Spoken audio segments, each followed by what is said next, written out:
Welcome back to Mahi journey. எல்லாரும் எப்படி இருக்கிறீங்க? அமெரிக்காவில் ப்ரீ ஸ்கூல் வந்து முடிய போகுதுங்க. அது ஆல்மோஸ்ட் சம்மர் ஹாலிடே ஸ்டார்ட் ஆகிடுச்சு. ஸோ அதுக்கப்புறம் ப்ரீ ஸ்கூல் முடிச்சுட்டு 5 இயர்ஸ் டேர்ன் ஆக போகுது. அதனால என்னோட பையன் மிதுலன் குட்டி பார்த்தீங்கன்னா கிண்டர் கார்டன் போக போகிறாங்க.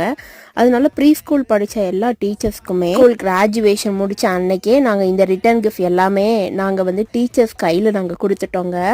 அவங்களுக்கு தேங்க் பண்ணி அவங்கக்கிட்ட விஷஸும் வாங்கிட்டு என்னோடய பையன் மிதுலன் வந்து இந்த கிஃப்ட்டை அவங்களுக்கு கொடுத்துட்டேன். ஆக்சுவலி நாங்கள் இந்த கிஃப்ட் பார்த்தீங்கன்னா டோட்டல் பேக் ஆஃப் பீசஸ் வந்துட்டு அமேசானில் போட்டிருந்தோம். நான் ஸ்க்ரீனில் மேலே தெரியுதுலங்க, அதில் இது வந்து 6 பீசஸாக நாங்கள் போட்டிருந்தோம். 6 பீசஸ் அப்படிங்கிறது தான் ஒரு செட்டு. ஸோ நிறையா கலர்ஸுமே அவைலபிளாக இருந்தது. ப்ரைஸுமே சூப்பர் ஒர்த்தபிளுங்க, $16 தான். அந்த கப்புமே பார்த்தீங்கன்னா தெர்மோ ஃப்ளாஸ்க் மாதிரி தான், ஸ்ட்ரா போட்டு குடிக்கிற மாதிரியும் இருந்தது. சரி, ரிட்டர்னிங் கிஃப்ட்னே நான் சொல்லுவேங்க. டுமாரோ போடுற மினி விளாக்ல மீட் பண்ணலாம்.